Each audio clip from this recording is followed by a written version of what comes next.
Brought to you by NBC bearing, भारताची पहिली bearing उत्पादक।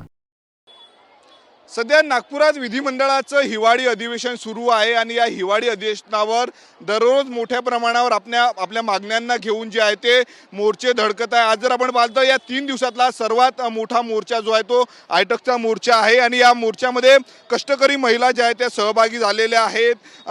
अंगणवाडी सेविका असेल, आशा सेविका आहे, दुसरीकडे पोषण आहारमध्ये शाळेमध्ये काम करणाऱ्या महिला आहेत, 17 विभागातले वेगवेगळे जे काही कष्टकरी कर्मचारी आहे यांचा मोर्चा जो आहे तो नागपूरच्या हिवाळी अधिवेशनावर धडकल्याचं आपल्याला दृश्यांमध्ये पाहायला मिळते। दुसरीकडे आपण बघू शकतो मोठी गर्दी झालेली आहे। राज्याच्या कानाकोपऱ्यामधनं जे आहे ते हजारो संपूर्ण कर्मचारी महिला यामध्ये सहभागी झालेले आहेत।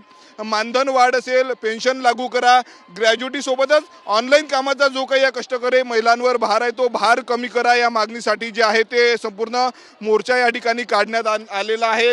सध्या 0 माईल परिसरामध्ये मोर्चा आलेला आहे। दुपारचे 1:30 वाजलेला विश्रांती या ठिकाणी मोर्चेकरांची आहे। घरचे जेवणाचे डबे घेऊन या संपूर्ण मोर्चामध्ये या लढ्यामध्ये ज्या आहेत त्या महिला सहभागी झालेल्या आहेत। तुटपुंज्या मानधनावर संपूर्ण या महिला ग्रामीण भागामध्ये आरोग्याची सेवा असेल किंवा अंगणवाडीमध्ये काम करत असतात। काही महिला आपल्या सोबत आहे, सध्या विश्रांती घेऊन त्या ठिकाणी त्यांनी घरचं जेवण आणलेलं आहे। काकू काय सांगणार, काय प्रमुख मागण्या आहे तुमच्या या मोर्चामध्ये, काय सांगणार, काय मागण्या आहे, काय यांच्याकडे द्या आता त्या आपल्यासोबत आणखी काही महिला आहेत। या काकू काय मागणी आहेत, महिला मोठ्या प्रमाणात या आंदोलनात सहभागी या मोर्चामध्ये आपल्या असंघटित कर्मचारी सर्व सहभागी झालेले आहेत। महाराष्ट्रातील कानाकोपऱ्यातून आलेल्या आयटक संघटनेच्या आणि कृती समितीच्या सर्व महिला आणि असंघटित कामगार इथं या मोर्चामध्ये उपस्थित झालेले आहेत। त्यांना मानधन सुद्धा बरोबर भेटत नाही, त्यांच्या कामाचा मोबदला बरोबर भेटत नाही। अशांना ऑनलाईन कामाचा एवढं बर्डन टाकलेलं आहे, अशा इतका डोक्यावर ताण घेऊन त्यांचा मृत्यूसुद्धा होत आहे। इतकं आपल्या अधिकारासाठी अंगणवाडी सेविका, पोषण आहार, आशा, गटप्रवर्तक आणि असंघटित जेवढे काही कर्मचारी आहेत महाराष्ट्रामध्ये तेवढे या रस्त्यावर उतरलेले आहेत। या सरकारने ह्या लोकांची नोंद घ्यावी आणि यांच्या ज्या मागण्या आहेत त्यांच्या पोटापुरतं तरी त्यांना मिळायला पाहिजे, हे त्यांनी लक्षात घ्यायला पाहिजे। सरकारचं काम आहे, जेव्हा त्यांची निवडणूक येतो तेव्हा सगळ्यांच्या जवळ जातात आणि जेव्हा त्यांचं काम निघून जातो तेव्हा त्यांना दूर ढकलून देतात। आणि हा असंघटित विधवा महिला आहेत, त्यांचे पती नाही आहेत, अशा महिलांनी कसं जगायचं? त्यांना ऑनलाईन कामाचं एवढं बर्डन आणतात, त्यांचे मुलं सांभाळायचे असतात, त्यांनी आपले मुलं सांभाळायचे की यांच्या ऑनलाईन कामासाठी आणि एरियामध्ये जायचं की ऑनलाईन नुसते कामच करत राहायचे। काही जर ह्या कर्मचाऱ्यांना झालं तर ह्या सरकारने कमीत कमी त्यांच्या कुटुंबांना 10 लाख रुपये तरी द्यायला पाहिजे। त्यांचे लहान मुलं आहेत, जगायचे कसे त्यांच्या मुलांनी? या सरकारला समजायला पाहिजे की ज्या कर्मचाऱ्यांकडून आपण काम करून घेतो हे असंघटित कर्मचारी आहेत, त्यांना काहीच देऊ शकत नाही आपण, तर कमीत कमी त्यांच्या बाळांना, त्यांच्या मुलांना जगण्यापुरतं दिलं पाहिजे। आणि ह्या महिलांना ज्या न्याय मागण्यासाठी या चौकांमध्ये बसलेल्या आहेत हजारो। कोरोना काळामध्ये आशा सेविकांनी खूप मोठं काम केलेलं आहे, परंतु आता दुसरीकडे 8वा वेतन आयोग सरकारी कर्मचाऱ्यांना लागू होतोय। मानधनात तुमची वाढ व्हावी अशा अनेक मागण्या आहेत तुमच्या, पूर्ण होत नाही, सरकार लक्ष देत नाही का? हो, बिलकुल लक्ष देत नाही दादा। कोरोना काळामध्ये सर्वात चांगलं काम केलं असेल तर आशांनी घरोघरी जाऊन आपलं जीवन अंगणवाडीमध्ये जाऊन त्यांच्या घरचे लोक सुद्धा मरण पावले ह्या कोरोनामुळे, महिलांमुळे त्यांचे माणसं गेले, मुलं गेले। पण त्या सरकारला या कोरोना योद्धामध्ये काम करणारे आशांची दखल घ्यायला पाहिजे आणि त्यांना मानधन लागू करायला पाहिजे, कॉन्ट्रॅक्ट बेसिसवर करायला पाहिजे आणि त्यांना मानधन नाही तर पगार त्यांना लागू करायला पाहिजे। अशांना पगार मिळालाच पाहिजे अशी मी सरकारला विनंती करते की सरकार तुम्ही लक्ष द्या आणि आमच्या आशांना परमनंट करा आणि परमनंट करून त्यांना जगण्या इतकं तरी वेतन द्या, त्यांच्यावर एवढा अन्याय करा नको अशी मी त्यांना विनंती करते आणि मी माझे 2 शब्द संपविते। जय हिंद। या भावना होत्या ग्रामीण भागामधून आलेल्या संपूर्ण आशा सेविकांच्या। आपण पुढे जाऊयात, मोठ्या प्रमाणावर जे अंगणवाडी सेविका देखील आपल्या सोबत आहेत या आंदोलनामध्ये सहभागी। या काकू इकडे, काय मागण्या आहेत तुमच्या? महिला डबे वगैरे घेऊन या ठिकाणी आंदोलनामध्ये सहभागी झाले, घरचं जेवण घेऊन, काय कुठनं आलेले आहे तुम्ही, काय मी मूर्तिजापूर तालुका गाव लागपूर इथून आली अंगणवाडी सेविका आहे।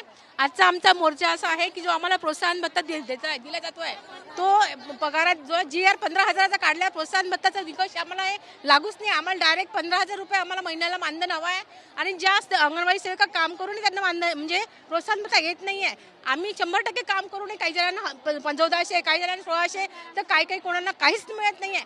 हे आमच्या सगळ्यांना अन्याय होत आहे. त्याच्यामुळे आम्हाला सरसकट 15,000 रुपये शासनाने आम्हाला मानधन देण्यात यावे असं आम्हाला म्हणणं आहे. प्रोत्साहन वेतन हवं आहे आम्हाला आणि आमच्या मानधन नको, आम्हाला वेतन हवं आहे आणि अख्खं पेन्शन हवं आहे, ग्रॅज्युएटी हवी आहे आम्हाला. आणि आमच्या अतिशय म्हणजे कामाचा भडीमार होत आहे.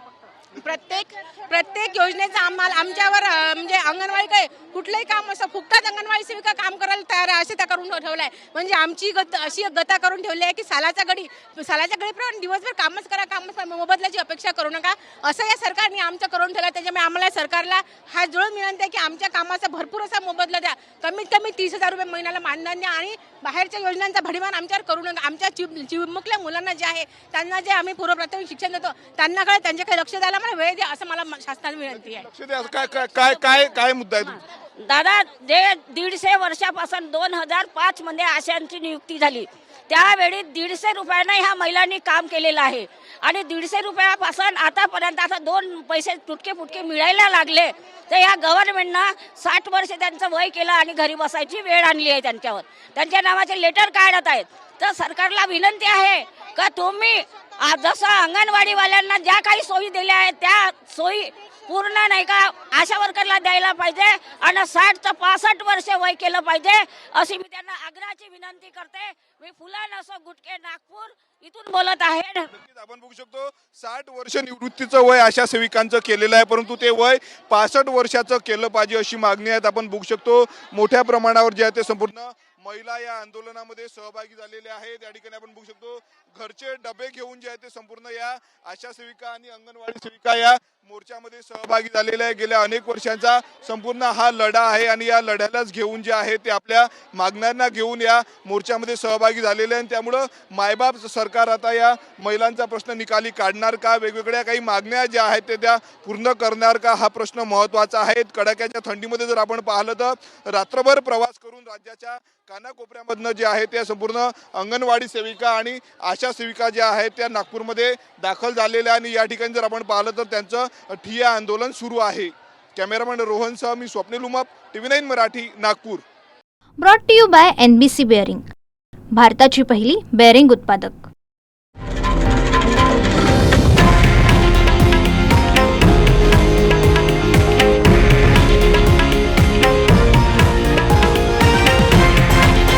हे आहे देशातील नंबर 1 न्यूज नेटवर्क आणि आपण पाहत आहात TV9 मराठी, एकमेव.